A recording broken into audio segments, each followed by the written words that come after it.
Hello everyone. सो आज हम पढ़ेंगे अप्रैल 16th टू 18th के न्यूज़लेटर एंड इसमें जितने भी इंपॉर्टेंट टॉपिक्स आए हैं दी हिंदू से वो हमने सारे कवर किए हैं। सो शुरू करते हैं। Centre issues guidelines for OCI card holders. अब ओसीआई कौन होते हैं? They are overseas citizens of India. ये इंडियन ओरिजिन के लोग होते हैं, इंडियन सिटीजन नहीं बोलेंगे इनको, और इनके पास पासपोर्ट फॉरेन पासपोर्ट होता है। क्योंकि इंडिया में जो होता है वो डुअल सिटीजनशिप अलाउ नहीं करती इंडिया, इसलिए ये या तो सिर्फ इंडिया के सिटीजन हो सकते हैं या फिर फॉरेन कंट्री के। तो अगर ये ऑप्ट करते हैं फॉरेन कंट्री के सिटीजन होना तो इनका इंडियन सिटीजनशिप ऑलरेडी अपने आप ही ऑटोमेटिकली रद्द हो जाता है।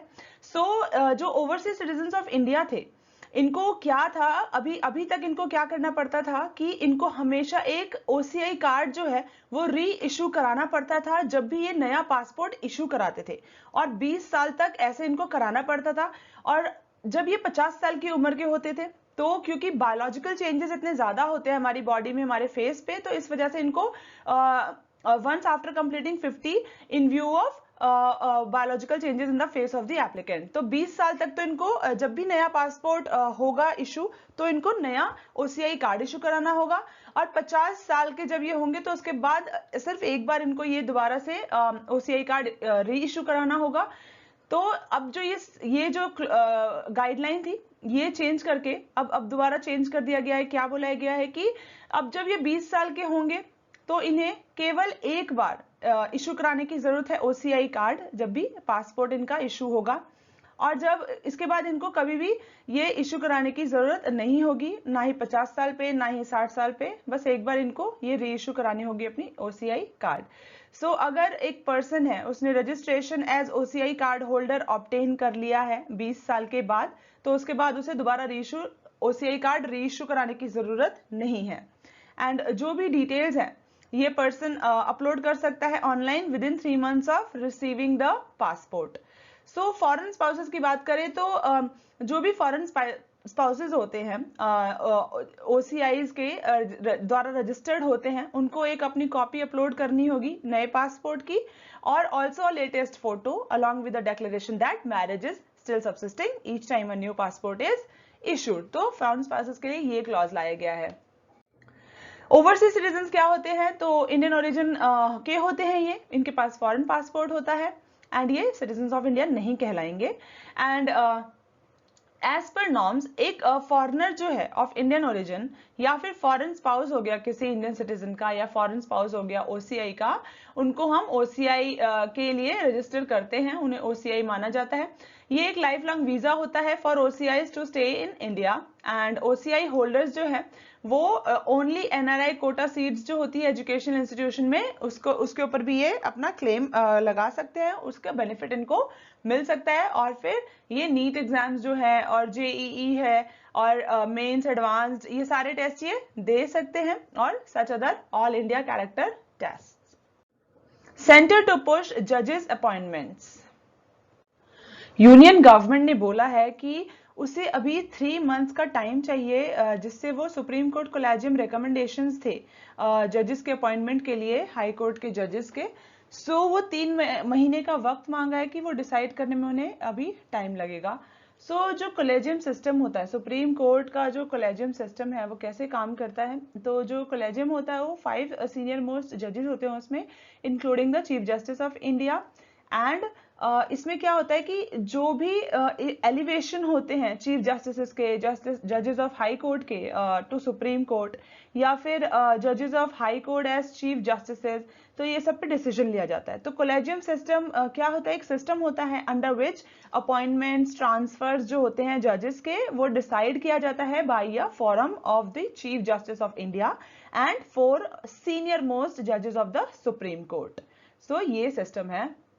और अगर हम देखें तो कॉन्स्टिट्यूशन में आर्टिकल 124 जो है वो डील करता है with appointment of supreme court जजेस। एंड जो भी अपॉइंटमेंट होते हैं वो प्रेसिडेंट के कंसल्टेशन के बाद होते हैं, और प्रेसिडेंट द्वारा होते हैं, and after consultation with such जजेस of the high court and the supreme court as the president may deem necessary. And article 217 देखें, 217 देखें तो वो डील करती है with the appointment of the high court जजेस। तो 124 हो गया हमारा सुप्रीम कोर्ट जजेस के लिए आर्टिकल, एंड आर्टिकल 217 हो गया हाई कोर्ट के जजेस के लिए। तो ये आर्टिकल्स इंपॉर्टेंट हो जाते हैं प्रीलिम पॉइंट ऑफ व्यू से। तो सुप्रीम कोर्ट ने तो बोल दिया है कि एक टाइमलाइन सेट करे सेंटर, ताकि जो रिकमेंडेशंस थे जो कॉलेजियम द्वारा बताए गए थे उससे वैकेंसीज को जो है फिल किया जा सके जजेस के। एंड ये जो पेंडिंग रहा है फॉर ओवर हाफ ईयर, इसे काम खत्म किया जाए और अपॉइंटमेंट की जाए जजेस की हाई कोर्ट में। सो अपॉइंटमेंट ऑफ जजेस हाई कोर्ट जो है ये इंपॉर्टेंट हो जाता है प्रीलिम्स के लिए। कैसे तो जजेस जो है हाई कोर्ट के वो कैसे अपॉइंट होते हैं? By the president. I hope you are aware of that, क्योंकि अगर आपको ये भी नहीं पता है तो आपको बहुत अच्छे से स्टडी करने की जरूरत है। सो चीफ जस्टिस जो हैं वो अपॉइंटेड होते हैं by the president, consultation with the chief justice of India and the governor of the state concern. और बाकी जो जजेस होते हैं उसे जो चीफ जस्टिस होते हैं ऑफ द हाई कोर्ट, उन्हें भी बाकी जजेस को अपॉइंट करने के लिए कंसल्ट किया जाता है। और अगर कोई कॉमन हाई कोर्ट है, जैसे 2 और मोर स्टेट्स के बीच में एक हाई कोर्ट है, तो जितने भी स्टेट्स के गवर्नर्स हैं उन सब का कंसल्टेशन लिया जाएगा बाय द प्रेसिडेंट। तो ये इंपॉर्टेंट है अपॉइंटमेंट से रिलेटेड क्वेश्चन में। सेकेंड जजेस केस है जो हमारा 1993 का, उसमें सुप्रीम कोर्ट ने बोला था कि कोई भी अपॉइंटमेंट होगी एक जज की of the high court can be made unless it is in conformity with the opinion of the chief justice of India. Third जजेस केस जो था 1998 का, उसमें सुप्रीम कोर्ट ने बोला कि in case of the appointment of high court जजेस, chief justice of India should consult a collegium of 2 senior most जजेस of supreme court.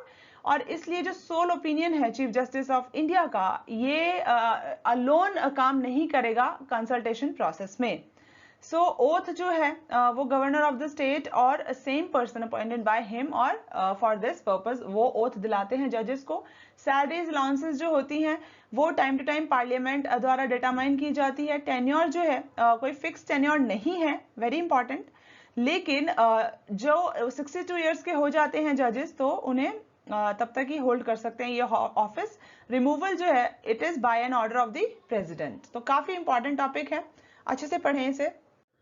So RBI sets up authority to review regulations. So जो भी regulations है उन्हें review करने के लिए अब एक अथॉरिटी बनाई गई है जिसका नाम है रेगुलेशंस रिव्यू अथॉरिटी 2.0।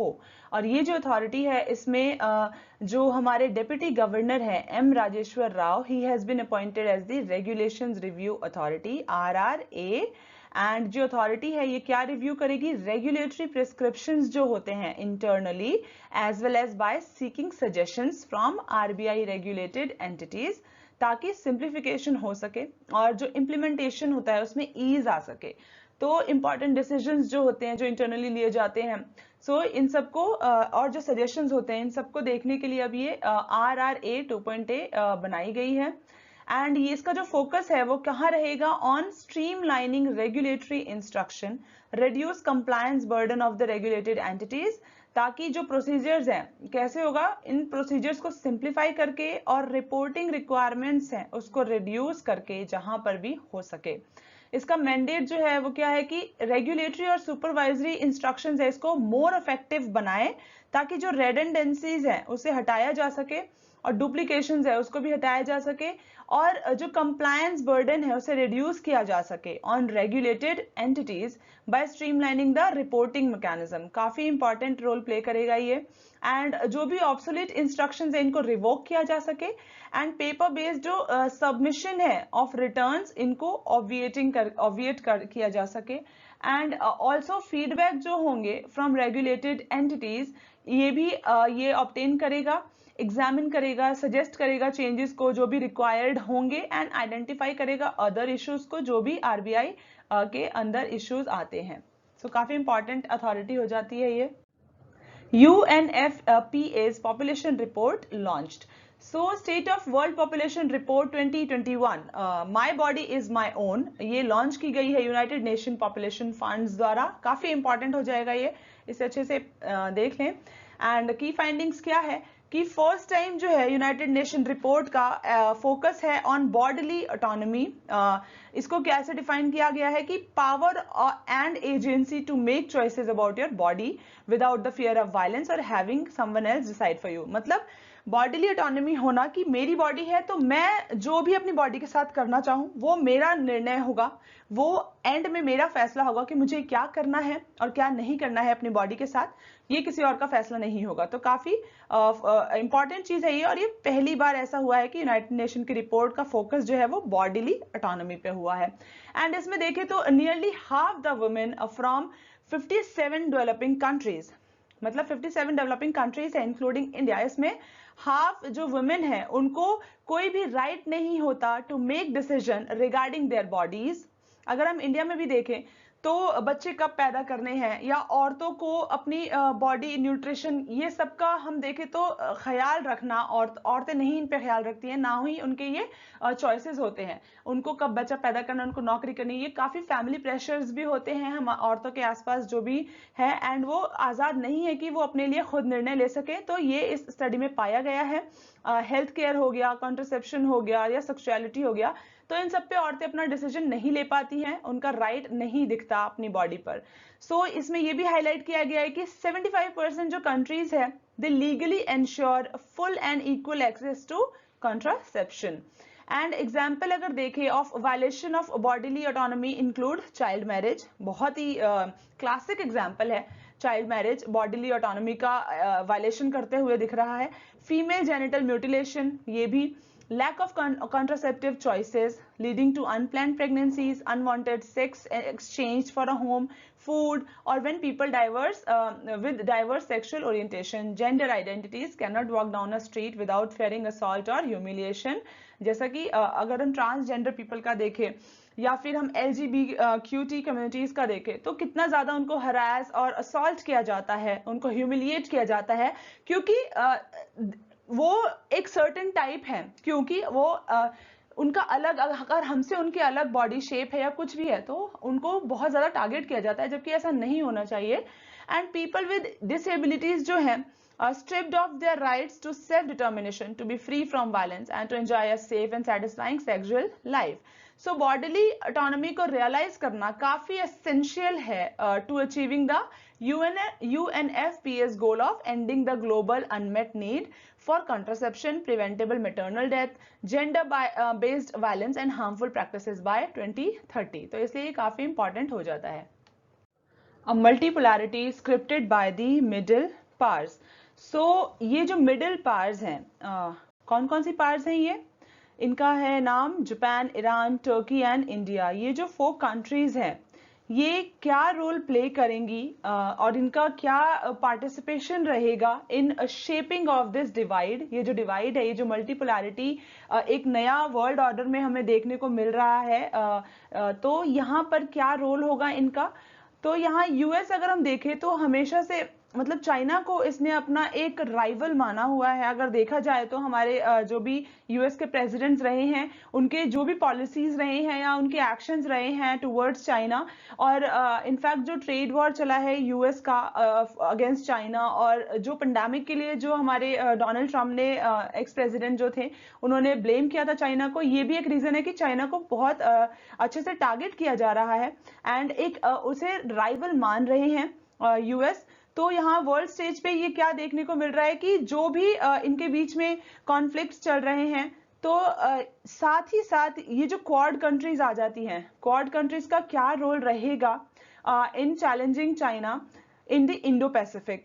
तो ये जो नया कोल्ड वॉर का सिचुएशन अराइज हो रहा है, जो ये चल रहा है नया कोल्ड वॉर, इसमें कौन सी कंट्री क्या क्या रोल प्ले करेगी और किसका कौन साथ देने वाला है, ये काफी डिफाइन करने वाला है, और ये आर्टिकल इसी चीज को इवेल्युएट करता है। सो यूएस का जो एनमिटी है टुवर्ड्स रशिया भी देखे और चाइना भी देखे, तो इस वजह से चाइना रशिया वैसे भी अच्छे दोस्त रहे हैं, और इस वजह से और ज्यादा इनके टाइज जो है वो स्ट्रांग हो गए हैं under the greater Eurasian partnership. And ये जो नया कोल्ड वॉर है इसको कैसे देखा जा रहा है, इंडो पैसिफिक वर्सेस यूरेशिया। तो मतलब इंडो पैसिफिक को कौन लीड कर रहा है, यूएस, एंड यूरेशिया को रशिया एंड चाइना। सो यहाँ पर ये जो 4 मिडिल पावर्स हैं कैसे की रोल प्ले करने वाले हैं, ताकि ये जो मल्टीपोलैरिटी का जो एक वर्ल्ड ऑर्डर है इसमें क्या रोल रहेगा इनका, ये देखने को मिलेगा। सो मिडिल पावर्स अगर देखें तो they are reluctant to join the alliance. Why? अब जापान का देखें तो जापान का जो एक ऑनगोइंग टेरिटोरियल डिस्प्यूट है चाइना के साथ, जिसे जो सेंकाकू आइलैंड जो है ईस्ट चाइना सी में यहाँ पर है। सो यहाँ पे एक सिक्योरिटी ट्रीटी हुई थी 1951 में यूएस के साथ जापान का, जिसमें यूएस ने बोला था कि वो जापान को डिफेंड करेगा, जो भी डिफेंस और स्ट्रेटेजिक डिसीजंस होंगे उसमें भी उसकी हेल्प करेगा और उसके इंटरेस्ट को सेफगार्ड करेगा। तो ये ट्रीटी की वजह से भी जापान और यूएस का काफी अच्छा रिलेशन है। साथ ही साथ जापान जो है वो यूएस पे भी काफी डिपेंडेंट है for its security and too much on China for its prosperity. तो चाइना और यूएस दोनों के साथ ही डिपेंडेंसी है जापान की, एक के साथ सिक्योरिटी है और एक के साथ प्रॉस्पेरिटी है। सो जापान का अगर हम देखें तो इज एम्फेसाइजिंग सेल्फ रिलायंस, और ये सिक्योरिटी डिपेंडेंस जो है वो यूएस के साथ भी कम करने की कोशिश कर रहा है, और ताकि ये जो एक इंडिपेंडेंट रोल है इंडो पैसिफिक में उसे ये निभा सके, इसका जो स्टैंड है वो इंडिपेंडेंट रहे, ना ही ये यूएस की साइड लेगा ना जापान की साइड लेगा, लेकिन एक सेल्फ रिलायंट बनने की कोशिश करेगा। एंड जापान का जो 200 बिलियन पार्टनरशिप है for quality infrastructure that funds infrastructure project in Asia and Africa. तो ये जो सेल्फ रिलायंस का जो एक स्टेप है उसकी तरफ ये कदम बढ़ाया है जापान ने। और अगर हम ईरान का स्टैंड देखें तो सैंक्शंस जो थे ईरान के बाय द यूएस, उससे क्या हुआ है, एक नेचुरली एली बन गए हैं ये साइनो रशियन एक्सिस के। अगर यूएस सैंक्शन हटाता है तो इनके रिलेशन ठीक हो सकते हैं, लेकिन अभी ईरान और यूएस कोई भी एक फर्स्ट स्टेप लेने के लिए कोई भी राजी नहीं है। तो इसमें इस वजह से एक नेचुरली जो ईरान है वो किस तरफ मुड़ रहा है, साइनो रशियन एक्सिस की तरफ। और अगर ईरान जो है it will be willing to pursue strategic autonomy once sanctions are lifted। अगर sanctions हटा दिए यूएस ने तो रिलेशंस ठीक भी हो सकते हैं, एंड इस वजह से जो इसका जो स्ट्रेटेजिक ऑटोनॉमी है उसकी तरफ भी ईरान जो है वो अपना एक जो ड्रीम है या उसका जो एम है स्ट्रेटेजिक ऑटोनॉमी का, उस पर फोकस भी करेगा अगर सैंक्शंस हटाए गए, ना कि वो अलायंस जो है साइनो रशियन की उसे जाके ज्वाइन करेगा। तो यहाँ पे काफी इंपॉर्टेंट रोल प्ले करना है यूएस को और ईरान को भी। इंडिया का देखें तो इंडिया के जो टाइज हैं चाइना के साथ, ये काफी एक विशियस सर्कल के अंदर है, क्योंकि चाइना का जो थ्रेट्स है चाइना से हमारे बॉर्डर्स पे, जो लद्दाख पे होता रहता है, इंट्रूजन्स होते रहते हैं जम्मू कश्मीर में, और साउथ एशियन नेबरहुड है वहां पर, और इंडियन ओशन में भी जो प्रॉब्लम्स चल रही हैं। तो ये जो इंडियन ओशन रीजन के आसपास और हमारी नॉर्दर्न साइड्स पे जो चाइना काफी थ्रेट्स दे रहा है, तो इस वजह से भी इंडिया और चाइना के रिलेशंस इतने अच्छे नहीं हैं। और इंडिया जो है काफी क्लोज भी आ चुका है यूएस से by expending in its defence ties, और जो मिलिट्री एक्सरसाइजेस होती है बिटवीन यूएस एंड इंडिया, उस वजह से भी काफी इनके डीपनिंग रिलेशंस हो गए हैं। और एक जो क्वाड है, जैसा क्वाड बताया मैंने आपको कि ये एक स्ट्रेटेजिक डायलॉग है, इनफॉर्मल स्ट्रेटेजिक डायलॉग, जहां पे 4 कंट्रीज हैं, हमारी हो गई, इंडिया हो गई, ऑस्ट्रेलिया हो गई, एंड अमेरिका हो गई और जापान हो गई। तो ये जो क्वाड ज्वाइन किया इंडिया ने यूएस के साथ मिलकर, तो ये नेक्स्ट स्टेप पे चला गया है इनका रिलेशन, इनके जो टाइज हैं। लेकिन जो यूएस है, but neither the US not the quad can address the challenges it faces it's, मतलब चाइना के साथ जो हमारा प्रॉब्लम चल रहा है 3500 किलोमीटर का लैंड बॉर्डर का, वो ना ही यूएस और ना ही क्वाड सॉल्व कर सकता है, वो सिर्फ इंडिया और चाइना के बीच में ही सॉल्व हो सकता है, कोई रेजोल्यूशन या कोई सॉल्यूशन निकल सकता है। यूएस के जो इंटरवेंशन है human rights issues in India, ये भी इंडिया को फोर्स कर रहा है to realign its strategies with China and Russia. तो यहाँ पे चाइना के साथ भी हमारे प्रॉब्लम्स है और कहीं कहीं पर यूएस के साथ भी हमारे प्रॉब्लम्स है। तो इंडिया जो है वो भी काफी काम करेगा कि वो सेल्फ रिलायंट हो सके और किसी एक कंट्री को नहीं, लेकिन सबको साथ में लेके चलना काफी इंपॉर्टेंट होगा। टर्की का सिचुएशन देखें तो टर्की जो है it has benefited more by increasing geopolitical, military and economic alignment with Russia and China. तो टर्की के जो रिलेशंस है वो रशिया चाइना से काफी ज्यादा अच्छे हैं, एंड लेकिन फिर भी टर्की जो है it will not join Sino Russian axis, क्योंकि इसका जो टाइज है यूएस के साथ वो भी चल रहा है और वो कंटिन्यू करना चाहेगा इसे हमेशा से। तो सारी कंट्रीज जो हैं वो दोनों कंट्रीज के साथ अच्छे रिलेशन बनाना चाहती हैं ताकि सब मिलजुल कर एक साथ आगे बढ़ सके। एंड जो न्यू एशिया इनिशिएटिव है इसका अगर हम एग्जाम्पल देखें तो इससे क्या होगा, इसमें स्ट्रेंथन होगा east west logistics, economic connectivity होगी backed by western powers and China. तो कंक्लूजन यही निकलता है कि जो भी स्ट्रेटेजिक ऑटोनॉमी है defined by flexible partnership and जो फ्रीडम है टू शेप अलायंसेस, ताकि सबके स्पेसिफिक इंटरेस्ट जो है डिफरेंट लेवल्स पे या डिफरेंट टाइम्स पे, उससे क्या हो, एक जो भी इमर्जिंग ग्लोबल वर्ल्ड ऑर्डर होगा, जो नया वर्ल्ड ऑर्डर आएगा, जो भी इमर्ज होगा, उसे शेप करने में काफी हेल्प मिलेगी। एक ये सारे इंटरेस्ट को अगर ध्यान में रखा जाए और सबके पास फ्रीडम हो, फ्लेक्सिबल पार्टनरशिप्स हो, तो इससे नया वर्ल्ड ऑर्डर जो होगा वो इमर्ज होगा और इससे वहां पे इमर्जिंग ग्लोबल वर्ल्ड ऑर्डर जो है उसे शेप करने में काफी हेल्प मिलेगी। तो ये आर्टिकल आज का जो था ये काफी इंपॉर्टेंट था इंटरनेशनल रिलेशंस में देखें तो उस तरीके से भी। Probing the sleuths on the ISRO spy case. So, supreme court ने ऑर्डर किया है CBI investigation in the Nambi Narayanan ISRO espionage case and इसमें सीबीआई रिव्यू करेगी जो भी केरला पुलिस का इन्वॉल्वमेंट था, उन्होंने जो रोल प्ले किया था, जो भी अरेस्ट हुए थे, किस बेसिस पे अरेस्ट हुए थे, एविडेंसेस क्या थे और जो भी इनकी फाइंडिंग्स थी वो सारी चीजें देखेगी सीबीआई। एंड अगर हम इस केस की बात करें तो 1994 में ये जो केस था ये क्या था, 1994 में एक मालदीवियन वुमेन थी, उसको अरेस्ट किया गया था और वहां पर उसको सस्पेक्टेड थी वो of selling secrets from ISRO scientist to Pakistan. ऐसा माना जा रहा था कि वो जो इसरो साइंटिस्ट से सीक्रेट्स लेकर जो भी काम चल रहा था इसरो में वो पाकिस्तान को वो पास करती थी। एंड इसी वजह से मिस्टर नारायणन जो थे उनको अरेस्ट किया गया था with the other 2 scientist by the Kerala police और इस चार्जेस पे कि वो जो इंफॉर्मेशन थी वो शेयर कर रहे थे on space technology and launch missions. और अगर देखें तो सीबीआई जो थी उसने बाद में ये केरला पुलिस से केस ले लिया था और 1996 में जो था इस केस को बंद कर दिया गया था क्योंकि जो एविडेंसेस थे वो प्रॉपर नहीं थे और काफी ज्यादा गलत चीजों की वजह से उन्हें अरेस्ट किया गया था। प्रॉपर उनको एविडेंसेस नहीं प्रूव कर पाए कि वो गिल्टी हैं। सो सीबीआई ने ये भी हाईलाइट किया कि पुलिस इन्वेस्टिगेशन में काफी फ्लॉज हैं एंड काफी डुबियस टैक्टिक्स हैं और सस्पिशन के बेस पे हम अरेस्ट नहीं कर सकते थे उनको। सो सुप्रीम कोर्ट ऑर्डर जो था 2018 का वो ये था कि डिसमिस किया गया था इस केस को as a criminal frame up based on some sort of fancy और नोशन एंड इसने जो स्टेट ऑफ केरला था उसको ऑर्डर किया कि 50 लाख रुपए एज कंपेंसेशन दिया जाए हमारे जो साइंटिस्ट थे क्योंकि हमने उनकी ऑनर और डिग्निटी को काफी डैमेज किया। तो ये तो मुआवजा बहुत ही ज्यादा कम है लेकिन फिर भी हम कुछ तो कर ही सकते हैं कि हम उन्हें वापस से सम्मानित कर सके और उनसे माफी मांग सके। तो एक कमेटी भी बिठाई गई थी जिसके हेड थे जस्टिस डीके जैन ताकि जो भी वेज और मीन्स है एक अप्रोप्रिएट स्टेप लेने के जो भी ऑफिशियल्स थे जिन्होंने गलत काम किया या उनको अरेस्ट किया on solely on basis of suspicion तो उनके खिलाफ एक्शंस लिए जा सके। सो पैनल की जो रिपोर्ट थी वो सबमिट हुई थी रिसेंटली और सेंटर जो था उसने सपोर्ट किया था demand for follow up action and supreme court ने ऑर्डर किया सीबीआई को कि इन्वेस्टिगेट करे जो भी अलेज्ड स्पैनाच केस था साइंटिस्ट के अगेंस्ट उसको और 3 मंथ्स के अंदर अंदर ये रिपोर्ट सबमिट कराई जाए। सो सीबीआई जो है इन्वेस्टिगेट करेगी, जैसा हमने बताया कि जस्टिस डीके जैन की कमेटी जो है वो गठित की जाएगी।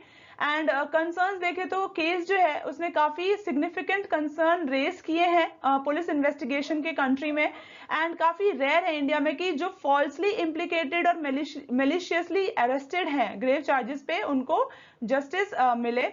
एंड केरला गवर्नमेंट जो है ये काफी जो भी कॉल्स है उसको इग्नोर कर रही है for disciplinary action against the erring police officers and state government जो है उसने अपोज किया है सीबीआई के क्लोजर रिपोर्ट को एंड अटेम्प्ट किया है कि वो रिवाइव कर सके इन्वेस्टिगेशन को बाय इट्स ओन पुलिस। अब एससी का जो ये ऑर्डर है काफी वेलकमिंग है और काफी नेसेसरी था ये स्टेप टूवर्ड्स इंश्योरिंग ट्रांसपेरेंसी ताकि जो भी फ्रेम अप हुआ था उसको दिखाया जा सके कि ऐसा क्यों हुआ, गलत क्यों हुआ था। And it would be in the fitness of things if there is no further impediment to the CBI in proceeding with its investigation.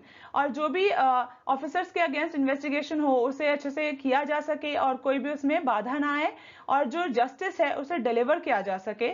सो ये सारे चीज होनी चाहिए। और जो भी गलत, अगर किसी ने गलत किया है किसी के साथ तो उसे सजा मिलनी चाहिए, और किसी के साथ गलत हुआ तो उसे जस्टिस मिलना चाहिए। Lessons from the first wave. So जो कोविड-19 था लास्ट ईयर और जो इस साल जो हमारा कोविड वापस से आया है, सेकेंड वेव आया है, तो उसमें क्या क्या डिफरेंसेस रहे हैं या फिर हमने फर्स्ट वेव से क्या लेसन सीखे हैं। और इस साल जो है जो भी हमारे रिजल्ट्स होंगे, इकोनॉमी पे हमारा जो अफेक्ट होगा, बाकी पॉपुलेशन पे अफेक्ट होगा, लेबरर्स पे इफेक्ट होगा, तो वो सारी चीजें हम स्टडी करेंगे इसमें। एंड इंडिया का जो सेकेंड वेव है वो हम सबको पता है कि कितनी ज्यादा और तेजी से आया है और ज्यादा ये स्प्रेड हो रहा है, बहुत वायलेंट है। And many states have restarted enforcing shutdowns. देखा जाए तो बाकी स्टेट्स में जैसे महाराष्ट्र हो गया, वहां पे लॉकडाउन हो गए हैं, दिल्ली में हो गए हैं, तो ये काफी ज्यादा शटडाउन हो चुके हैं। और इस बार और खतरनाक लेवल पे आ चुका है कोरोना, और हम लोग इतना केयरलेस अगर हो गए तो और भी ज्यादा सिचुएशन वर्स होगी। सो हम सबको इस चीज का ध्यान रखना है कि जब तक कोई जरूरत ना हो तो हमें बाहर नहीं निकलना। And large scale political, social, religious events देखें तो ये जो आजकल पॉलिटिकल रैलीज हो रही हैं, या फिर अगर हम कुंभ मेला देखें तो वो जो ऑर्गेनाइज किया गया, या बाकी जो भी रिलीजियस इवेंट्स ऑर्गेनाइज किए जा रहे हैं, तो ये सब गैदरिंग्स को हमें हटाना होगा, बिल्कुल रिस्ट्रिक्शंस लगानी होगी। अगर ये सब नहीं किया गया तो बेकार है, फिर अगर हम कुछ भी करें तो हम कोविड को कंट्रोल नहीं कर सकते। सो इकोनॉमी भी देखें तो आईएमएफ ने जो प्रोजेक्ट किया था इंडिया का GDP to grow at 12.5 this year, and बहुत सारे सेक्टर्स जो थे, टेक्नोलॉजी हो गया, फार्मास्यूटिकल हो गया, हेल्थ केयर हो गया, उसमें ग्रोथ नजर आई है। एंड जो वेल्थ थी बिलियनर्स की, it was increased by 35% even during COVID-19 times। और जो सेक्टर्स थे, जो ट्रैवल टूरिज्म हो गया, वेलनेस हो गया, हॉस्पिटैलिटी हो गया, ये काफी ज्यादा, इन पे बहुत ज्यादा प्रभाव पड़ा है। बहुत लोगों की नौकरी गई है, बहुत लोग अपने घर को वापस गए हैं, क्योंकि यहाँ पे काम ही नहीं था, बिल्कुल भी काम नहीं चल रहा था, ये तो बिल्कुल ही ज्यादा शटडाउन हो गया था यहाँ पर। पेंडेमिक जो था उसने इनफॉर्मल एमएसएमई सेक्टर को भी काफी ज्यादा डिस्ट्रॉय कर दिया है। 75 मिलियन इंडियंस जो है वो पॉवर्टी या गरीबी रेखा के नीचे जा चुके हैं। और अनप्लान्ड लॉकडाउन जो थे उसने काफी हाईलाइट किया कि जो वल्नरेबिलिटी है माइग्रेंट वर्कर्स की, पुअर लोगों की, वो पैदल अपने घर गए हैं। मतलब कि एक प्लानिंग के साथ लॉकडाउन करते तो सारे लोगों का ख्याल रखा जा सकता था, उनको एक प्रॉपरली उनको उनके घर तक पहुंचाया जाना चाहिए था, ये स्टेट का काम था। और इस चीज को नहीं प्लान किया गया, तो इसका जो भी अफेक्ट था वो माइग्रेंट वर्कर्स और पुअर पे देखने को मिला है। एंड जो इंडिया का रिवाइवल है कोविड-19 इंड्यूस्ड डाउनटर्न, ये एक के शेप्ड कर्व है, ये बहुत सारे इकोनॉमिस्ट बोल रहे हैं, जहां पे कुछ ही सेगमेंट है पॉपुलेशन के वो रिकवर होंगे, तो ऐसा बोला जा रहा है। कोविड-19 जो है उसने गरीब लोगों को सबसे ज्यादा अफेक्ट किया है। जो पार्शियल लॉकडाउन हुए थे उससे मूवमेंट जो थे गुड्स के, लेबरर्स के, उससे काफी अफेक्ट पड़ा है। एंड इंडस्ट्रियल प्रोडक्टिविटी हो गई, एंड जो भी हमारी इनइक्वालिटीज थी उसको और भी ज्यादा बढ़ाया है। तो हम कोविड-19 से रिलेटेड हमेशा आर्टिकल्स जो हैं, काफी सारे आर्टिकल्स पढ़ चुके हैं, एडिटोरियल्स पढ़ चुके हैं, उनके इफेक्ट्स जो हैं कोविड-19 के 2020 में, 2021 में, ये कंटिन्यूअसली आता रह रहा है और आता भी रहेगा आगे, एंड हमें इसे अच्छे से कवर करना है। सजेशंस जो हैं वो क्या हो सकते हैं कि अगर हम देखें तो फर्स्ट जो हमारा कोविड वेव आया था तो उसमें हमने क्या क्या सीखा और उसको इंप्लीमेंट करने की जरूरत है। अभी जो सेकंड कोविड वेव आया है उसमें हमें इंप्लीमेंट करने की जरूरत है, ताकि कम से कम क्षति पहुंचे लोगों को और कम से कम नुकसान हो। सो एक डिमांड कॉन्ट्रैक्शन जो है और जो कैश स्टिमुलस पैकेजेस हैं both individual and institutional level, इसको कैरी फॉरवर्ड करने की जरूरत है। सो कंजम्पशन और इन्वेस्टमेंट है, इसको बूस्ट करने की जरूरत है। एडिशनल एलोकेशंस देने की जरूरत है, job stamps, direct cash transfer, employment guarantee schemes, इन सब की बहुत ज्यादा जरूरत है इस वक्त। एंड कोविड-19 म्यूटेशन है वो अब देख रहे हैं कि यंगर जनरेशन में भी काफी ज्यादा आ रहा है, तो वैक्सीन प्रोडक्शन हो गया, प्रोक्योरमेंट हो गया, डिस्ट्रीब्यूशन हो गया, तो ये सारे एज ग्रुप के लिए ओपन कर देना चाहिए वैक्सीनेशन प्रोसेस को। एंड इससे क्या होगा कि जो भी मेजॉरिटी ऑफ लेबरर हैं या फिर जो स्टूडेंट्स हैं उनको क्लासेस अटेंड करने में या लेबरर्स को वर्क प्लेस में जाने में उनको काफी कम रिस्क रहेगा, और इससे उनके ऊपर भी कम इफेक्ट आएगा। उनके बेरोजगारी नहीं होगी, उनको वो भूखमरी नहीं होगी, उनके पास गरीबी रेखा से भी बाहर आएंगे, वो काम करेंगे, उनके पास रिसोर्सेज होंगे, तो उनकी सिचुएशन पिछले टाइम से काफी अच्छी होगी। तो ये हमें स्टेप्स लेने की जरूरत है। सो गवर्नमेंट को हेल्थ सिस्टम पे बहुत ज्यादा ध्यान देने की जरूरत है ताकि वैक्सीन शॉर्टेजेस ना हो। एंड प्राइवेट सेक्टर एनजीओ जो हैं वो काफी ज्यादा बिग रोल प्ले करते हैं in rapidly scaling up health care infrastructure. During the first wave इन्होंने काफी इंपॉर्टेंट रोल प्ले किया था एंड अभी भी ये काफी इंपॉर्टेंट रोल प्ले करेंगे। सो पॉलिटिकल विल और पब्लिक पार्टिसिपेशन की बहुत ज्यादा जरूरत है ताकि हम जान को बचाए ज्यादा से ज्यादा लोगों को बचाएं और एक दूसरे की हेल्प भी करें। सो जिस वजह से क्या होगा कि जो भी लोग इनएडिक्वेट सेफ्टी नेट में हैं उनको हम सेफ्टी नेट में ला सकें। सो ये यहाँ पे इंपॉर्टेंट चीजें बताई गई हैं। Prelim bites, e Santa and electronic market place for aqua farmers, ये ministry of commerce and industry द्वारा लॉन्च किया गया है। एंड ये एक इलेक्ट्रॉनिक मार्केट प्लेस है जहां पे एक प्लेटफॉर्म प्रोवाइड कराया जाएगा for connecting aqua farmers and buyers. इसका नाम है ई-सेंटा। इसका एम है इनकम को रेज करना, लाइफस्टाइल को, self reliance, quality levels, traceability of aqua farmers. So E-Centa stands for Electronic Solution for Augmenting NACSA Farmers Trade in Aquaculture. National Center for Sustainable Aquaculture जो है ये एक्सटेंशन आर्म है marine product export development authority का, and ये act करेगा as an alternative marketing tool between farmers and buyers by eliminating middleman. तो ये middleman को एलिमिनेट करेगा एंड इससे क्या होगा, फार्मर्स को एक बेटर प्राइस मिलेगा। एक्सपोर्टर जो है डायरेक्टली परचेज करेंगे क्वालिटी प्रोडक्ट फार्मर्स से और इससे ट्रेसेबिलिटी भी एनहेंस होगी। पोहेला बोयसाख सुबो नोबो वर्षा 2021 ये बंगाली न्यू ईयर है और ये traditional new year of the Bengali people है, इसे सेलिब्रेट किया जाता है। In Bengali Pohela stands for first and Boishakha is the first, Boishakh is the first month of the Bengali calendar. And ये फेस्टिवल सेलिब्रेट किया जाता है with procession, fair and family time. Bengalis जो हैं पूरे दुनिया में वो सेलिब्रेट करते हैं इस दिन को by greeting each other by saying Shubho Nobo Borsho. Himachal day 15 अप्रैल को मनाया जाता है एंड ये स्टेट जो था फुल फ्लेज स्टेट बना था on this day. And 4 district जो थे मंडी, चंबा, महासू एंड सिरमौर, इनको इंटीग्रेट करके 2 डजन प्रिंसली स्टेट्स जो थे उनके साथ फॉर्मेशन ऑफ हिमाचल प्रदेश हुआ था एज अ यूनियन टेरिटरी 1948 और 1971 में इसे 18 स्टेट बनाया गया था इंडिया का और शिमला को इसका कैपिटल बनाया गया था। इंक्लूसिव इंटरनेट इंडेक्स 2021 ये इकोनॉमिस्ट इंटेलिजेंस यूनिट द्वारा लॉन्च किया जाता है और फेसबुक की पार्टनरशिप के साथ इसे लॉन्च किया गया है इंडेक्स को। एंड यहाँ पे जो इंडिया की रैंक है 49th है ग्लोबली एंड यहाँ पे ये थाईलैंड के साथ अपनी रैंक शेयर कर रहा है। टॉप 5 कंट्रीज देखे इंक्लूसिव इंटरनेट इंडेक्स की तो क्या है, यूएस है, स्पेन है, ऑस्ट्रेलिया है और हांगकांग है। सो 4 पैरामीटर्स जो थे जिसमें कैलकुलेट किया था ये इंटरनेट इंडेक्स को, वो थे availability, affordability, relevance and readiness categories. 17 April 2021 के न्यूज़लेटर्स ये हैं। So let's start. Girls grapple with pressures during pandemic. So ये एक स्टडी कंडक्ट की गई थी जिसमें ये पाया गया है कि जो गर्ल्स हैं उन्हें काफी दिक्कतों का सामना कर रहा है। इनफैक्ट उनके ऊपर काफी प्रेशर्स भी आए हैं पेंडेमिक की वजह से। तो कोविड-19 जो है उसने बहुत लोगों की जिंदगियों में बहुत बदलाव लाए हैं और बहुत सारे इफेक्ट्स लेकर आया है वो। इसमें से एक ये भी है कि ये जो स्टडी की गई है कोविड इन हर वॉइस, जिसका टाइटल है a girl led and centred participatory research study, ये रिलीज की गई है। सो इस स्टडी में ये इंटरव्यू लिया गया गर्ल्स का ताकि रिकॉर्ड किया जा सके इम्पैक्ट ऑफ कोविड-19 ऑन देयर लाइव्स। सो ये जो स्टडी है ये कंडक्ट की गई थी by girls age 13 to 24 years और ये सिटीज हैं जिनमें कंडक्ट की गई है स्टडीज। और ये जो स्टडी है ये सपोर्ट की गई थी by the UK government, conducted by EMPAR, a global philanthropy focused on at risk youth in emerging markets. जो इंक्रीज्ड प्रेशर है लड़कियों के ऊपर to get married, spend longer hours on household chores, lack tools to continue school education online और increased in gender based violence, ये सारी चीजों में काफी ज्यादा इंक्रीज देखा गया है और बहुत सारी दिक्कतों का सामना करना पड़ा है इनको।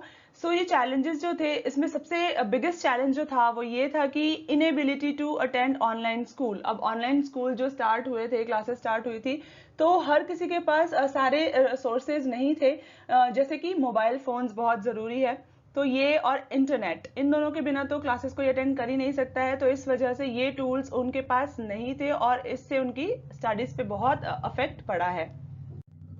एंड प्रेशर टू गेट, ये सारे वही रीजंस बताए गए हैं जो प्रेशर्स उनके ऊपर थे। रिकमेंडेशंस जो है, जो suggested by the study to overcome this issue is कि गर्ल फ्रेंडली स्पेसेस जो हैं कम्युनिटी के अंदर, जैसे कि स्किल्स ट्रेनिंग सेंटर्स हो गए, वायलेंस फ्री स्पेसेस हो गया, इन सबको एस्टैब्लिश करने की बहुत ज़्यादा ज़रूरत है। Well maintain safe and free toilets in close proximity to communities and digital hubs जो है कम्युनिटी में with charging stations and wifi access, ये सब स्मॉलर सिटीज में होना बहुत ज़्यादा ज़रूरत है। और ये जो टॉपिक्स हैं, इनका जो डेटा है, हम वो क्वेश्चंस जो आते हैं और ज़रूर आएगा कि इम्पैक्ट ऑफ कोविड-19 ऑन सोसाइटी, तो इसमें हम ये यूज़ कर सकते हैं डेटा और जो भी की पॉइंट्स है, फाइंडिंग्स है रिपोर्ट की, स्टडी को मेंशन कर सकते हैं। ये काफ़ी इंपॉर्टेंट टॉपिक है। Researchers propose method to treat blood clots after jabs. Researchers ने अनाउंस किया है कि एक पार्शियल अंडरस्टैंडिंग जो है, जो ब्लड क्लॉट्स की डेवलपमेंट हो रही है वैक्सीनेशन प्रोसेस के बाद, और उसका एक पॉसिबल मेथड ऑफ ट्रीटमेंट जो है वो बताया गया है। तो ये क्या हो रहा है कि जब एक्स्ट्राजेनेका वैक्सीन लग रही है तो उसके बाद ब्लड क्लॉट्स जो हैं वो फॉर्म हो रहे हैं बॉडी में, और ऐसा जॉनसन एंड जॉनसन वैक्सीन के साथ भी ऑब्जर्व किया गया है इन रेयर केसेस। और ये जो एडवर्स रिएक्शन है, ये रिएक्शन रिजेंबल करता है एक रिएक्शन होता है जो है heparin, a blood thinner. And heparin एक ऐसा कंडीशन है जहाँ पे प्लेटलेट नंबर जो होते हैं ब्लड में वो बहुत ज़्यादा कम हो जाते हैं और जिसकी वजह से ब्लड क्लॉट्स फॉर्म हो जाते हैं। इसको हम हैपरिन इंड्यूस्ड थ्रोम्बोसाइटोपिनिया भी बोलते हैं, जिसे HIT भी बोला जाता है। वैक्सीनेशन के बाद जो वैक्सीनेटेड पर्सन है उसकी कुछ स्पेसिफिक एंटीबॉडीज जो हैं, जो प्लेटलेट्स को बाइंड करती हैं, जिसे हम थ्रोम्बोसाइट्स भी बोलते हैं, और एक्टिवेट करती हैं फॉर्म करने के लिए क्लॉट्स को वो। और इससे क्या होता है कि ब्लड वेसल्स जो होते हैं वो ब्लॉक भी हो रहे हैं, तो ये प्रॉब्लम आ रही है वैक्सीनेशन प्रोसेस के बाद। एक अकम्पनिंग डिक्रीज भी है in the free platelets. Platelets में जो डिक्रीज आ रहा है वो भी आ रहा है इस वजह से। तो इसका सजेशन क्या है कि रिसर्चर्स ने एडवाइस किया है कि पहले तो हैपरिन इंड्यूस्ड थ्रोम्बोसाइटोपिनिया जो है इसको रूल आउट करना होगा और उसके बाद टेस्टिंग करानी होगी for vaccine induced immune thrombotic thrombocytopenia VITT, ताकि जो स्पेसिफिक ट्रीटमेंट है इस कंडीशन की वो की जा सके विद इम्यूनोग्लोबिन। इम्यूनोग्लोबिन क्या होता है? ये एंटीबॉडीज होती हैं एक तरह की। US treasury keeps India on currency watch list. एक यूएस की ट्रेजरी रिपोर्ट आई है on macro economic and foreign exchange policies of major trading partners of the United States, जो कि यूएस कांग्रेस में सबमिट की गई है। इसमें इंडिया को इस लिस्ट में रखा गया है और पिछले साल भी इंडिया इस लिस्ट में था। 11 कंट्रीज के साथ इंडिया इसमें है। एंड ये जो लिस्ट है इसमें क्राइटेरियाज क्या होते हैं? क्राइटेरियाज होते हैं कि सिग्निफिकेंट बायलैटरल ट्रेड सरप्लस होना चाहिए कंट्री का, a material current account surplus होना चाहिए, and persistent one sided intervention in forex markets. ये क्राइटेरिया होना चाहिए। इसमें से इंडिया ने जो है 2 क्राइटेरियाज के अंडर इसमें एंट्री लगाई है, और trade surplus criterion and the persistent one sided intervention criterion, इससे मीट किया है इंडिया ने, और इसी वजह से ये इस लिस्ट में आया है। और बाकी जो 10 कंट्रीज हैं उनमें है China, Japan, Korea, Germany, Ireland, Italy, Malaysia, Singapore, Thailand and Mexico. और all of these except Ireland and Mexico were on the December 2020 list. Ireland and Mexico ने इस साल एंट्री मारी है, इस लिस्ट में लगाई है। ये इंपॉर्टेंट है रिपोर्ट, और क्यों इंडिया इसमें आया है ये भी। India badly placed to tackle infections, Fitch. So fifth solution ने बोला है कि इंडिया जो है बैडली प्लेस्ड है, बहुत ही बुरी परिस्थिति में है टू टैकल इन्फेक्शंस। और ये भी बोला गया है कि जो हेल्थ केयर रिफॉर्म्स हैं इंडिया में वो भी बहुत ही बैड कंडीशन में हैं, उनके हालात उनके ठीक नहीं हैं, क्योंकि जिस तरीके से हम ये करंट वेव जो है कोविड-19 का इसे टैकल कर रहे हैं इन्फेक्शंस को, और हम कितने असमर्थ हैं इसे टैकल करने में, इस वजह से इंडिया को बोला जा रहा है कि इसकी स्थिति ठीक नहीं है। और यहाँ पे ये भी हाईलाइट किया गया है कि जो इन्वेस्टमेंट करने की ज़रूरत है हेल्थ केयर सेक्टर में उसे बढ़ानी चाहिए। स्टेट्स देखें तो महाराष्ट्र, दिल्ली, तमिलनाडु, पंजाब, कर्नाटका, इसमें मैक्सिमम लोड है पेंडेमिक का, और जो हमारे हेल्थ इंफ्रास्ट्रक्चर और इक्विपमेंट्स है वो ऑलरेडी शॉर्ट है, मतलब कम है, एंड ऑक्सीजन टू वेंटिलेटर्स जो रेंज है वो भी बहुत कम है। सो रीजंस जो है सर्च का पेंडेमिक में वो क्यों इम्पॉर्टेंट है, और ये मेंस पॉइंट ऑफ व्यू से भी इम्पॉर्टेंट है। सो हेल्थ केयर सेक्टर जो है वो सफिशिएंटली इक्विप्ड नहीं है ऐसी क्राइसिस के लिए। यहाँ रेशो देखा जाए तो 8.5 हॉस्पिटल बेड्स जो हैं पर 10,000 पॉपुलेशन, और 8 फिजिशियंस अवेलेबल हैं पर 10,000 पीपल। सो सिग्निफिकेंट इनएफिशिएंसी देखी जाए और शॉर्टेज देखी जाए हेल्थ केयर डिलीवरी सिस्टम में, पब्लिक सेक्टर में, तो बहुत ज़्यादा है। और कॉम्प्लेसेंसी जो है, मतलब कि संतुष्ट होना सोशल डिस्टेंसिंग मेजर्स से और मास्क वेयरिंग पॉलिसी से, तो ये काफ़ी नहीं है कि हम पेंडेमिक को रोक सके। हाँ, लेकिन कुछ हेल्पफुल रहता है ये। एंड इंश्योरेंस कवरेज देखें तो वो भी बहुत कम है, एसेंशियल मेडिसिन की एक्सेस भी बहुत कम है, और लोग जो है पब्लिक स्पेंडिंग है जो हेल्थ पुअर क्वालिटी है, यहाँ पर लिमिटेड रीच है, insufficient public provisioning of health care है, स्लो वैक्सीनेशन है, तो काफ़ी ज़्यादा प्रॉब्लम्स है जिसकी वजह से कोविड की जो सिचुएशन है उसमें बहुत ज़्यादा बढ़ोतरी हुई है और ये इन्फेक्शंस फैले ही जा रहे हैं। Roots of a decentred international order. So जो इंटरनेशनल ऑर्डर है जिसमें अभी अगर हम देखें तो काफ़ी ज़्यादा डिसेंटर्ड है, और प्लूरलिस्टिक ग्लोबल ऑर्डर जो है वो अभी एमर्ज हो रहा है। तो ये सेम एडिटोरियल हमने 16 अप्रैल के न्यूज़लेटर में कवर किया है, जो अभी आपने देखा भी होगा, और यही आज फिर से ये एडिटोरियल आया है, और ये हमें बता रहा है कि कितने decentred and pluralistic global order create होने वाला है, हम विटनेस करने वाले हैं। और अमेरिका और चाइना और रशिया का जो ये रोल है इसमें, जो इनके जैसे अमेरिका है तो उसका क्या स्टैंड है एंड हेगेमनी है उसकी वो, और जहाँ पे रशिया और चाइना मिलजुल कर एक लीड कर रहे हैं, जिसे हम साइनो रशियन एक्सेस बोलते हैं, उसको लीड कर रहे हैं, और जो एक कोल्ड वॉर चल रहा है। तो ये सब चीज़ों के बारे में एक्सप्लेन किया गया है, और पिछले टॉपिक में भी हमने काफ़ी अच्छे से एक्सप्लेन किया है। सो यहाँ पर अमेरिकन सुप्रीमेसी को देखा जाए तो डेंट लगा हुआ है, वो रीजंस बता रखे हैं कि क्यों ये अपना प्राइम रोल जो है अमेरिका वो लूज कर रहा है इंटरनेशनल अफेयर्स में।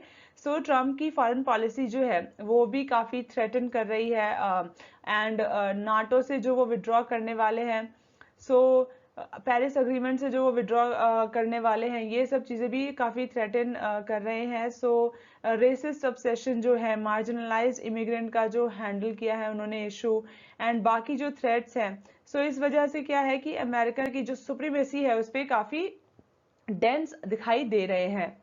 एंड अगर यहाँ चाइना की बात करें, जो डायरेक्शन प्रोवाइड कराई गई है चाइना द्वारा, तो BRI जो इनिशिएटिव है, सिल्क रोड प्रोजेक्ट जो है, सो इसमें एक अंडरस्टैंडेबल क्लैश जो है इंडिया और जापान का इसमें आया है, काफ़ी ज़्यादा प्रोवोक किया गया है।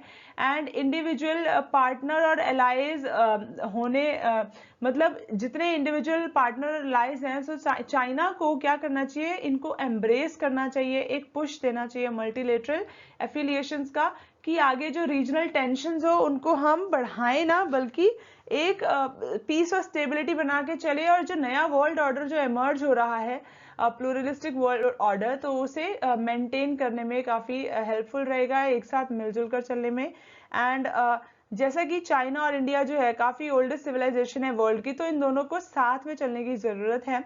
एंड चाइना जो है इनडिस्प्यूटेबली एक सीरियस राइवल है यूएस का साउथ चाइना सी में, वर्ल्ड लीडर है रिन्यूएबल एनर्जी का, फॉर्मिडेबल एक्टर है on the global stage of investment trade penetrating India.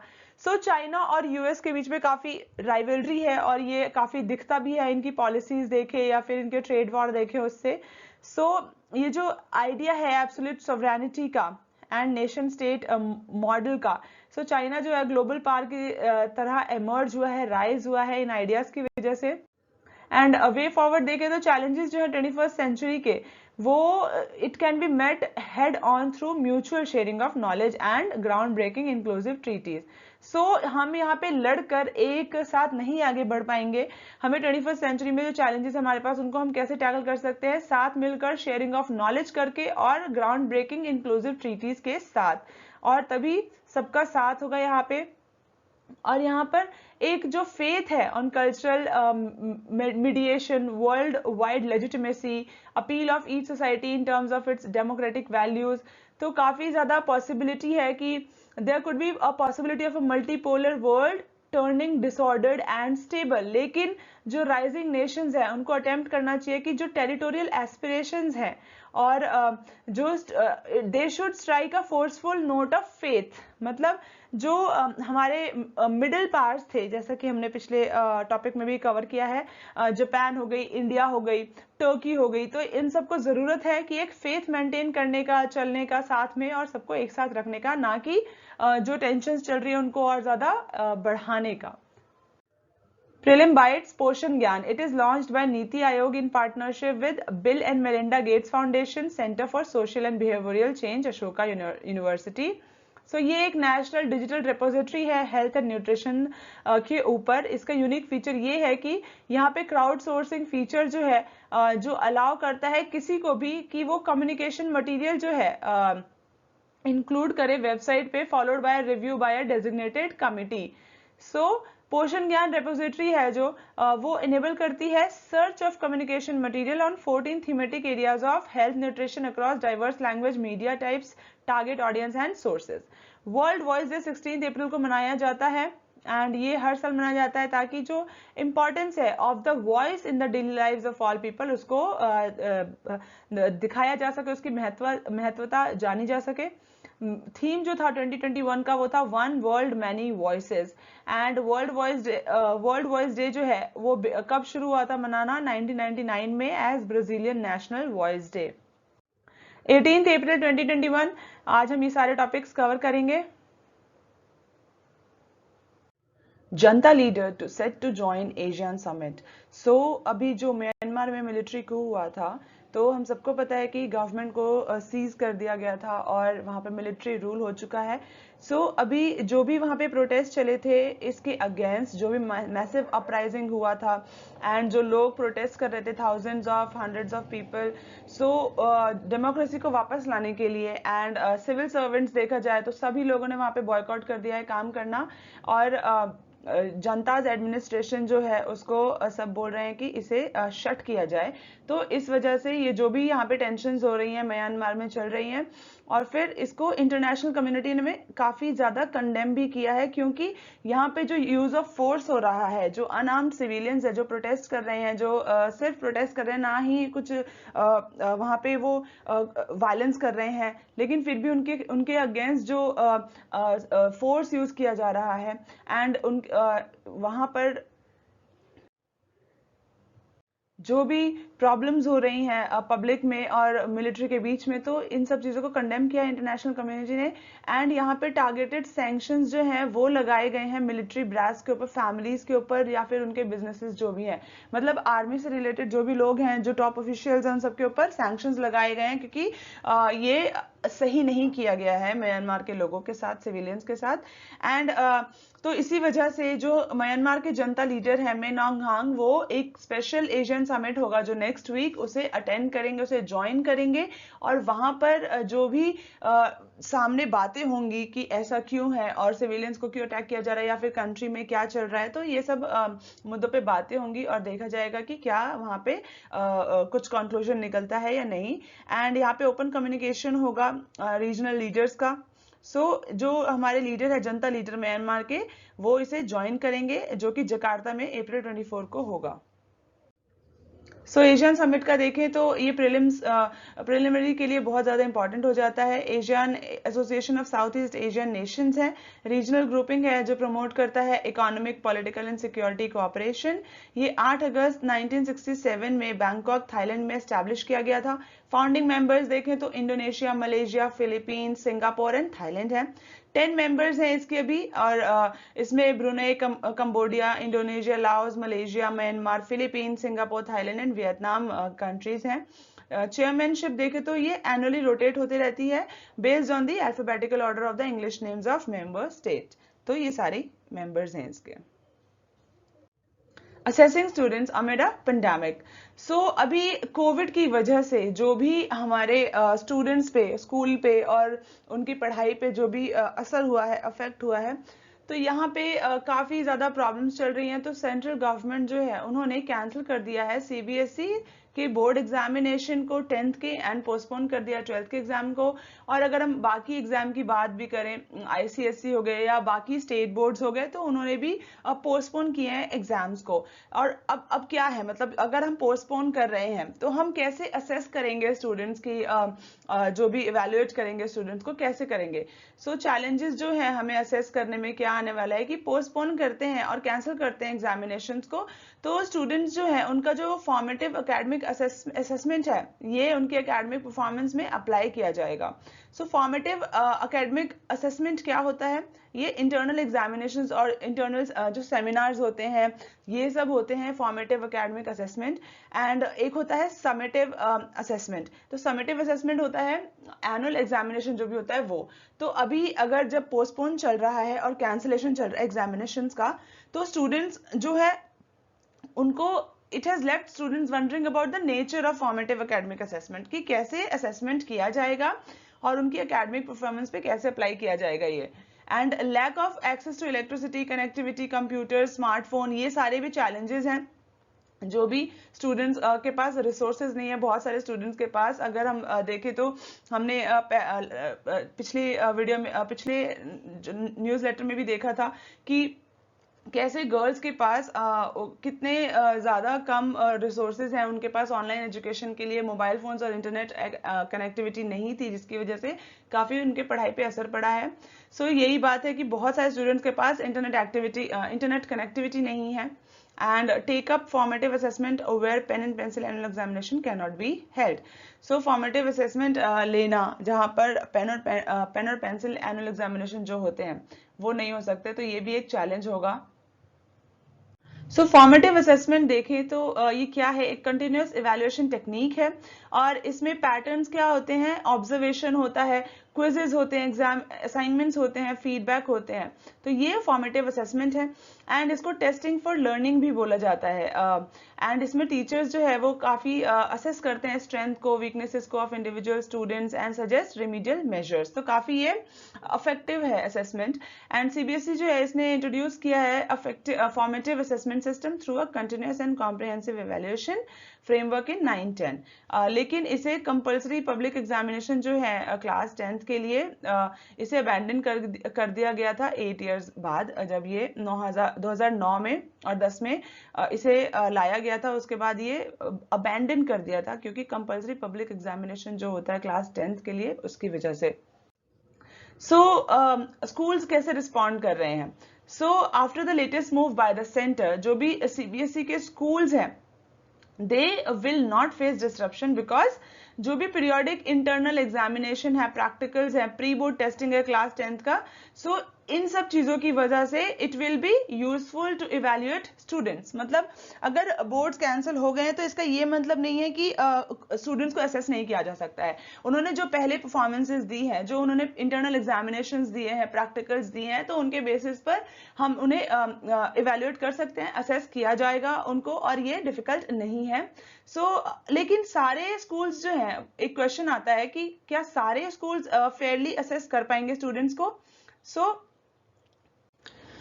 यहाँ पे ये जानना जरूरी है कि सारे जो स्कूल की कैपेबिलिटीज हैं और उनके जो भी वहाँ पे स्कूल्स में रिसोर्सेज अवेलेबल हैं to conduct sound formative assessment, तो ये हर जगह सिमिलर फैसिलिटीज नहीं होती है। तो सारी स्कूल्स की एक जैसी कैपेबिलिटीज नहीं होती हैं, तो यहाँ पे ये प्रॉब्लम हो सकती है।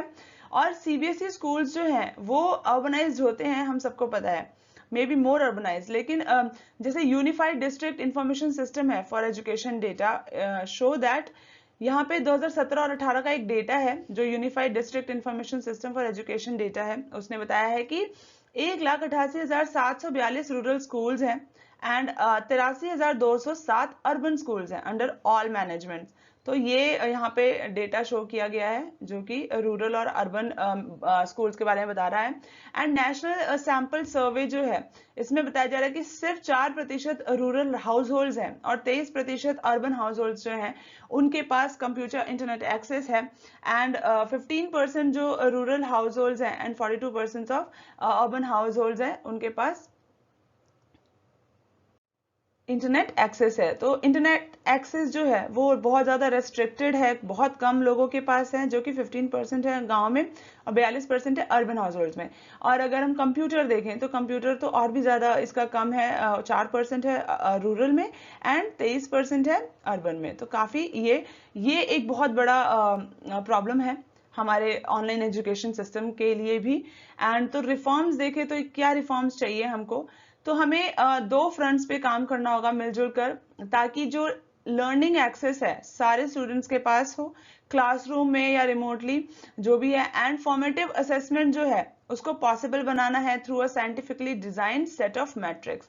तो इन दो फ्रंट्स पे काम करना होगा। सबसे पहले हमें इंश्योर करना होगा कि जो भी एक्सेस टू लर्निंग है ये हर स्टूडेंट को प्रोवाइड कराई जाए, कोई उसमें ऑब्स्टिकल ना आए, कोई उनको प्रॉब्लम ना हो, जैसे इंटरनेट कनेक्टिविटी हो गया या कंप्यूटर्स हो गए या फिर फैसिलिटीज हो गई जो भी हमें प्रोवाइड करानी है उनको। तो ये तो सबसे पहले प्रॉब्लम नहीं आनी चाहिए। दूसरी की फॉर्मेटिव असेसमेंट जो है उसको हमें साइंटिफिकली डिजाइन करना होगा ताकि हम एक इवैल्यूएशन प्रोसेस जो असेसमेंट जो है हम अच्छे से कर सके और ये लर्निंग बेस्ड हो।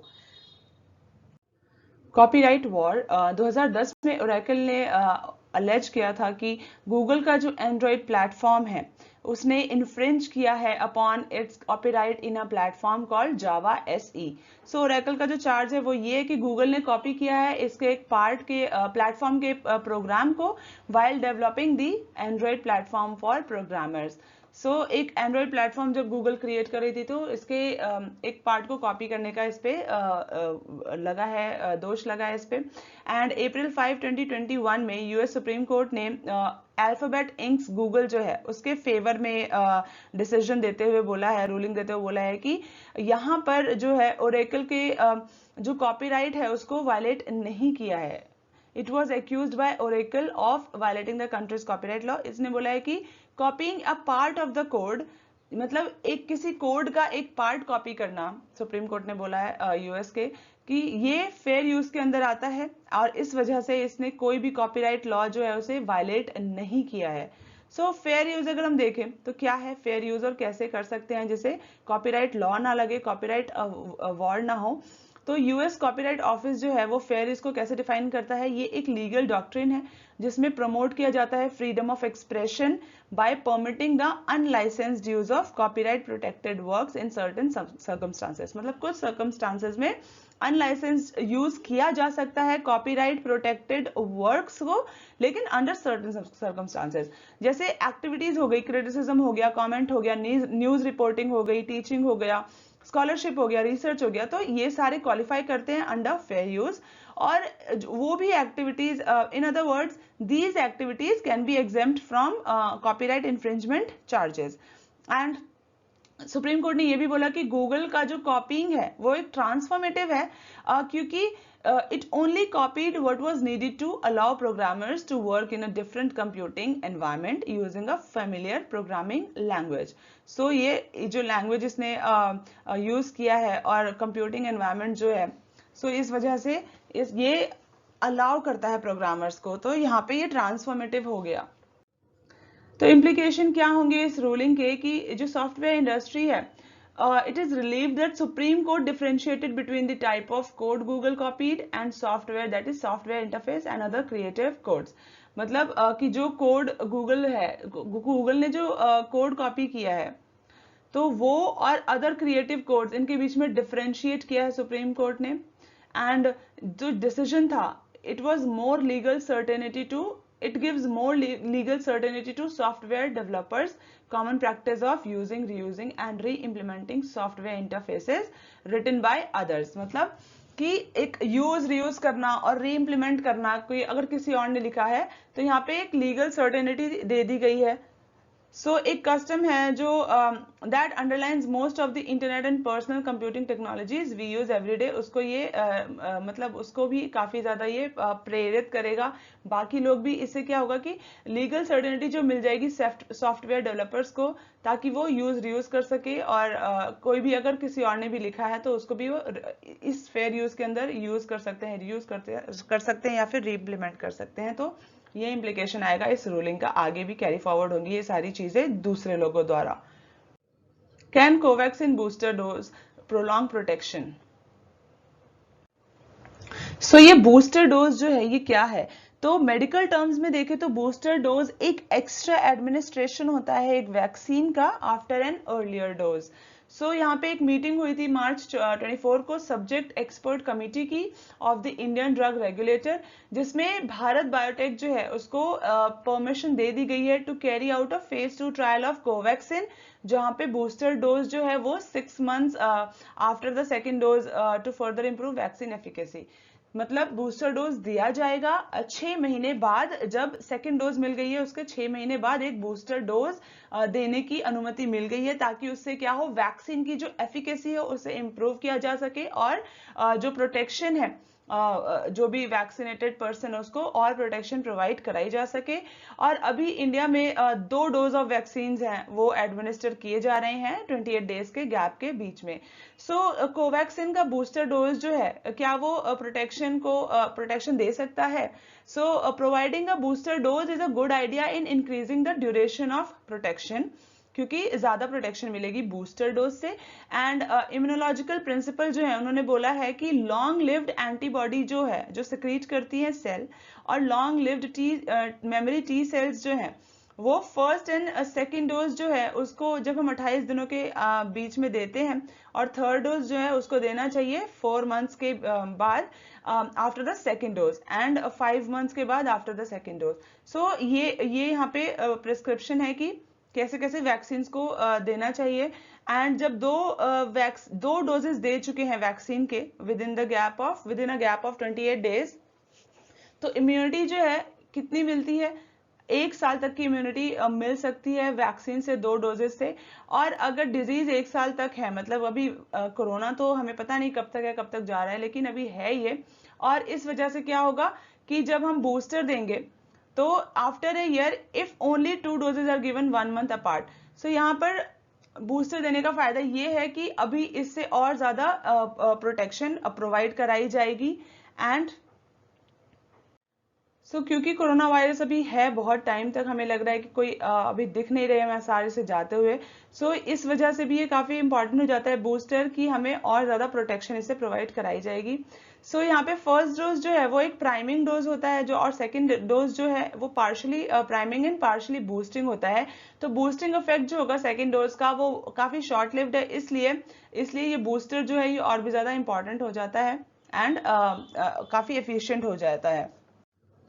Since Covaxin uses an inactivated virus platform, so virus जो है वो मल्टीप्लाई नहीं होते बॉडी में, एंड जो एंटीजन लेवल है वो it is maximum only for a day और 2. इम्यून सिस्टम को स्टिमुलेट करने के लिए सेकेंड डोज चाहिए, एंड जो थर्ड डोज है वो 4-5 months के अंदर अंदर मिलनी चाहिए. जिस वजह से लॉन्ग लिव्ड हो हमारी इम्यूनिटी.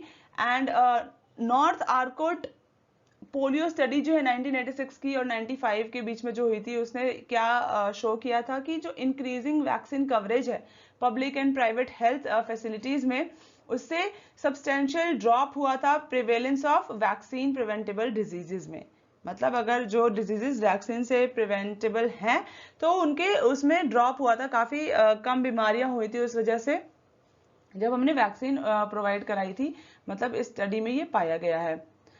वे फॉरवर्ड देखें तो given the immunological principle immunity will be long lived when a third dose of inactivated vaccine is given.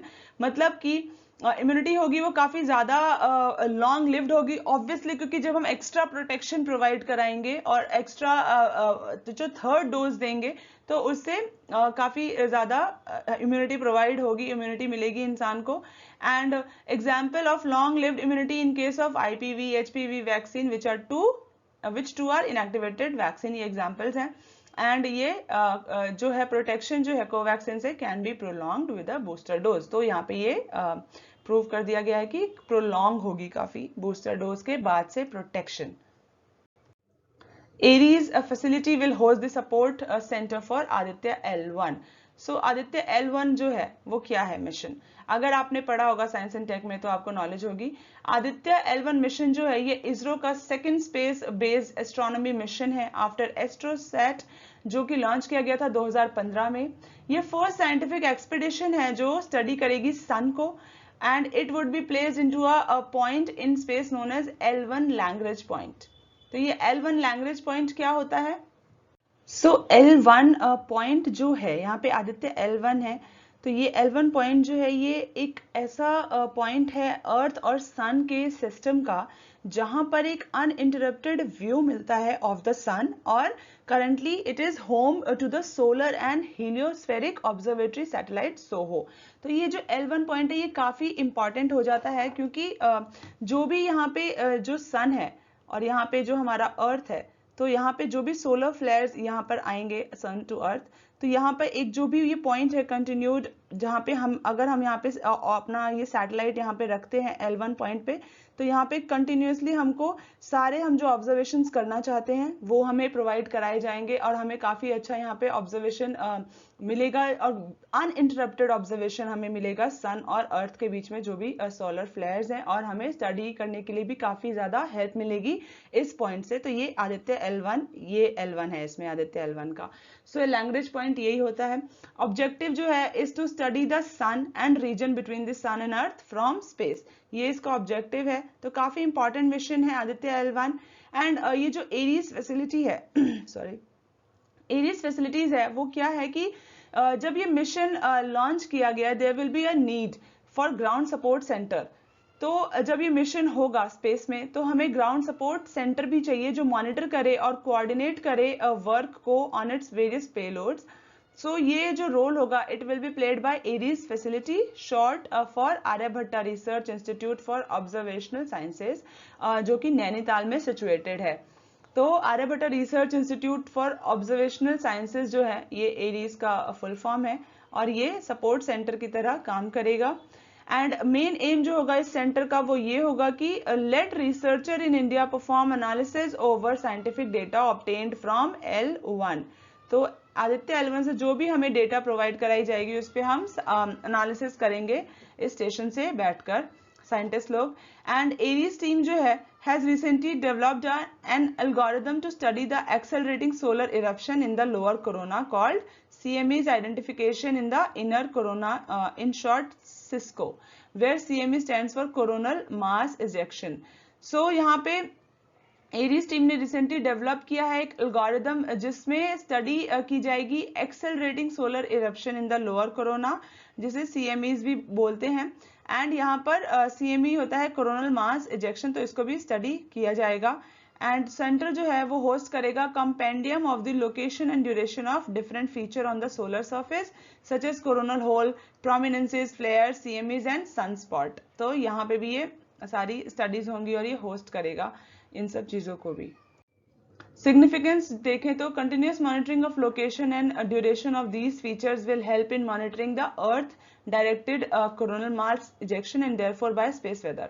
So continuous monitoring अगर हम करेंगे जब हम आदित्य L1 से, सो यहाँ पर क्या होगा कि जो कोरोनल मास इजेक्शन होता है अर्थ पे और जो स्पेस वेदर होता है, जब सन से सन स्टॉर्म्स निकलेंगे तो सोलर स्टॉर्म्स निकलेंगे, तो ऑब्वियसली वहां जो आसपास का स्पेस वेदर है वो काफी अफेक्ट करेगा उससे. तो हमें इसे स्टडी करने में काफी हेल्प मिलेगी स्पेस वेदर की और CMEs की. और साथ ही साथ यहाँ पे लॉन्ग टर्म एवोल्यूशन जो है of these features and underlying physical mechanism responsible for these, इसमें भी अंडरस्टैंडिंग होगी हमारी, इसे अंडरस्टैंड करने में भी हेल्प मिलेगी। सेंटर जो है वो एक्सपेंड करना चाहता है अपना visibility of Aditya L1 beyond India at the international level, तो ये भी काफी सिग्निफिकेंट है point. And also every interested individual to be able to perform scientific analysis of the data. So जो भी इंटरेस्टेड इंडिविजुअल्स है, जो भी परफॉर्म करना चाहते हैं, हमारे पास जो डेटा आएगा हमारे सैटेलाइट से, तो उनको भी आज़ादी मिलेगी, उनको भी अलाउ किया जाएगा कि वो अपना एनालिसिस प्रोवाइड करा सके या परफॉर्म कर सके। तो काफ़ी सिग्निफिकेंट मिशन है ये L1, Aditya L1, and science and tech के पॉइंट ऑफ व्यू से भी इम्पॉर्टेंट है और इसे अच्छे से पढ़ें। Prelim bytes, national startup council advisory. So ये department for promotion of industry and internal trade द्वारा कॉन्स्टिट्यूट की गई है। इसका जो रोल है वो है गवर्नमेंट को एडवाइस करना on measures needed to build a strong ecosystem, ताकि इनोवेशन और स्टार्टअप में कंट्री के सस्टेनेबल इकोनॉमिक ग्रोथ की तरफ ले जाया जा सके एंड एम्प्लॉयमेंट अपॉर्चुनिटीज को भी क्रिएट किया जा सके। Minister for commerce and industry इसे चेयर करेंगे। एंड जो काउंसिल है it consist of non official members to be nominated by central government, और जो नॉमिनीज होंगे वो होंगे कंसर्न मिनिस्ट्रीज, डिपार्टमेंट, ऑर्गेनाइजेशन के, और साथ ही साथ उनकी जो रैंक है वो जॉइंट सेक्रेटरी से नीचे नहीं होनी चाहिए।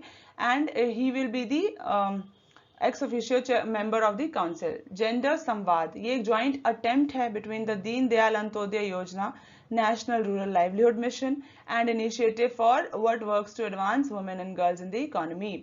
इसका एम जो है वो कॉमन प्लेटफॉर्म प्रोवाइड कराना है ताकि शेयर किया जा सके experiences emerging from this effort. इसका ऑब्जेक्टिव है जनरेट करना greater awareness on gender related intervention under DAY NRLM across the country and best practices with a focus on hearing voices from the state and the field. Transport for all, T for all challenge, ये launch की गई है housing and urban affairs minister द्वारा in collaboration with institute for transportation and development policy ITDP। इसका aim क्या है? एक साथ लाना सिटीज को, सिटीजन्स को, ग्रुप्स को, स्टार्टअप्स को, ताकि एक सॉल्यूशन जो है जिससे पब्लिक ट्रांसपोर्ट को बेटर किया जा सके, ताकि वो सारे सिटीजन्स की नीड को पूरा कर सके, वो सॉल्यूशन निकालना। एंड एलिजिबल कौन कौन होंगे? All the smart cities, mission cities and capitals of state union territories and all cities with a population of over 5 lakhs are eligible for the challenge. तो ये हमारे आज के इम्पॉर्टेंट टॉपिक्स थे 3 दिनों के। तो आई होप आप बहुत अच्छे से कर रहे होंगे, सारे करंट अफेयर्स कवर कर रहे होंगे और स्टैटिक पार्ट भी पढ़ रहे होंगे। तो जैसे जैसे वक्त करीब आता जा रहा है तो हमारी स्टडीज पे हमारा फोकस बढ़ता रहना चाहिए और रिविजन पे हमारा फोकस होना चाहिए। So keep preparing, keep learning and let's crack UPSC with 1 PSC। All the best.